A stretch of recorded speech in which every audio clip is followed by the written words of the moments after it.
രാജ്ഭവൻ നേരത്തെ ഞാൻ പറഞ്ഞപ്പോൾ സർക്കാരും മിണ്ടാതിരുന്നു.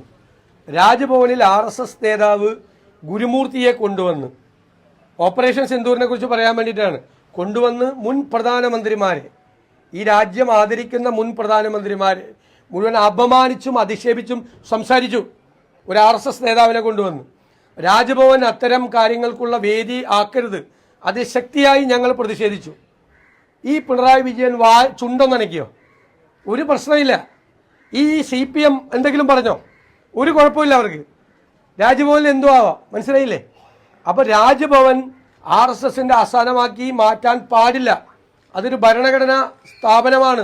ഗവർണർ എന്ന് പറയുന്ന ഹെഡ് ഓഫ് ദ സ്റ്റേറ്റ് ആണ്. അവിടെ നാട്ടിലെ RSSകാർ വന്ന് പ്രസംഗിച്ച് മുൻ പ്രധാനമന്ത്രിമാരെ അധിക്ഷേപിക്കാനുള്ള സ്ഥലമല്ല.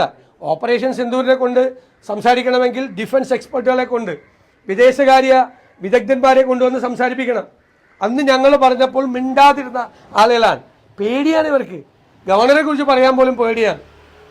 അത് രാജ്ഭവൻ അത്തരം കാര്യങ്ങൾക്കുള്ള വേദിയാകാൻ പാടില്ല. നാഷണൽ ഹൈവേ നിർമ്മാണത്തിൽ വലിയ തോതിൽ 150 സ്ഥലങ്ങളിലധികം വിള്ളലും വ്യാപകമായ നാശവും നിർമ്മാണത്തിലെ അപാകത മൂലം ഉണ്ടായിരിക്കുന്നതാണ് എന്ന് വളരെ വ്യക്തമാണ്. കോടിക്കണക്കിന് രൂപയുടെ അഴിമതിയും നടന്നിരിക്കുന്നു. ഈ അഴിമതിയെക്കുറിച്ചും എഞ്ചിനീയറിംഗ് പിഴവുകളെക്കുറിച്ചും സാങ്കേതികമായ പിഴവുകളെക്കുറിച്ചും പഠിക്കാനുള്ള അധികാരം KC വേണുഗോപാൽ ചെയർമാനായ PSCക്കുണ്ട്.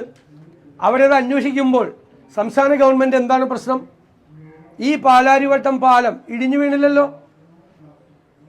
UDF ഗവൺമെൻറ്റിൻ്റെ കാലത്ത് തുടങ്ങി LDF ഗവൺമെൻറ്റിൻ്റെ കാലത്ത് അവസാനിച്ചാണ് ആ പദ്ധതി. അതിനൊരു റിപ്പോർട്ട് വന്നു, ഈ ഒരു എഞ്ചിനീയറിംഗ് പ്രശ്നമുണ്ട്, ഒരു അപാകതയുണ്ട്. അതിൻ്റെ പേരിൽ എന്ത് കോലാഹലമായിരുന്നു സംസ്ഥാനത്ത്. ആ പാലം ഇടിഞ്ഞു വീണില്ല, അത് പഞ്ചവടി പാലമാണെന്ന് പറഞ്ഞു. എന്നിട്ട് അന്നത്തെ മന്ത്രിയെ വിജിലൻസ് കേസിൽ പ്രതിയാക്കി. കോടതി ഇടപെട്ടില്ലെങ്കിൽ അദ്ദേഹം ജയിലിൽ പോകേണ്ടി വന്നേനെ.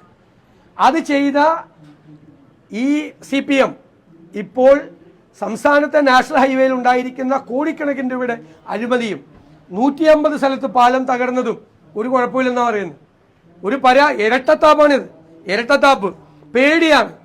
കേന്ദ്ര സർക്കാരിനെയും BJPയെയും പേടിയാണ്. പഞ്ചപുച്ഛമടക്കി ഓച്ചാനിച്ച് നിൽക്കുകയാണ് അവരുടെ മുമ്പിൽ. അവരെക്കുറിച്ച് പറയാൻ പേടിയാണ്. നിതിൻ ഗഡ്കരിയെ കണ്ടു എന്ന് പറയുന്നത്, നിതിൻ ഗഡ്കരി കേരളത്തിലെ CPMനും കേന്ദ്രത്തിലെ BJPക്കും ഇടയിലുള്ള പാലമായി കഴിഞ്ഞ കുറേ നാളായി പ്രവർത്തിക്കുന്ന ആളാണ്. അതുകൊണ്ട് ഹൈവേ നിർമ്മാണത്തെക്കുറിച്ച് CBI അന്വേഷിക്കണം എന്നാണ് ഞങ്ങളുടെ നിലപാട്. വ്യാപകമായ അഴിമതി ഇക്കാര്യത്തിൽ ഉണ്ടായിട്ടുണ്ട്. ഞങ്ങൾക്കൊരു പരാതിയില്ലെന്നാണ് പറയുന്നത് സ്റ്റേറ്റ് ഗവൺമെൻറ്. എന്നിട്ട് ഈ അഴിമതി ചൂണ്ടിക്കാണിക്കുമ്പോൾ ഈ നിർമ്മാണ പ്രവർത്തനം വൈകാൻ വേണ്ടിയിട്ടാണ് ഞങ്ങൾ പറയുന്നത് എന്നാണ് പ്രതിപക്ഷത്തിൻ്റെ നേരെ ഉള്ള ആരോപണം. ഇപ്പം എന്താ, കൂരിയാട് മലപ്പുറത്ത് തകർന്നു വീണ സ്ഥലം നന്നാക്കുന്നതിന് വേണ്ടി മിനിമം 1 വർഷം എടുക്കുമെന്നാണ് നാഷണൽ ഹൈവേ അതോറിറ്റി തന്നെ പറയുന്നത്, നന്നാക്കുന്നതിന് വേണ്ടി. അപ്പോൾ അത്ര തോതിലുള്ള തകർച്ചയാണ് ഉണ്ടായിരിക്കുന്നത്. ഈ അഴിമതിയും ക്രമക്കേടും മൂടി വയ്ക്കുന്നതിനുള്ള ശ്രമമാണ് സംസ്ഥാന ഗവൺമെൻറ് നടത്തുന്നത് എന്നത് വളരെ വ്യക്തമാണ്. ഞാൻ ഈ സംസ്ഥാനത്തെ PSCയുടെ ചെയർമാനായിരുന്ന ആളാണ് 5 കൊല്ലക്കാലം. പാർലമെൻറ്റിലെ PSCക്ക് സംസ്ഥാനത്തെ PSCയേക്കാൾ കൂടുതൽ അധികാരങ്ങളുണ്ട്. KC വേണുഗോപാൽ അവിടുത്തെ ചെയർമാനാണ്. അതാണ് ഞാൻ പറഞ്ഞത്, PSCക്ക് ഇത് അന്വേഷിക്കാനുള്ള അധികാരമുണ്ട്. പാർലമെൻറ്റിൻ്റെ പ്രൊസീജിയർ അനുസരിച്ച്, ഈ കമ്മിറ്റിയുടെ പ്രൊസീജിയർ അനുസരിച്ച് അവർക്ക് ഇത് അന്വേഷിക്കാനുള്ള അധികാരമുണ്ട്.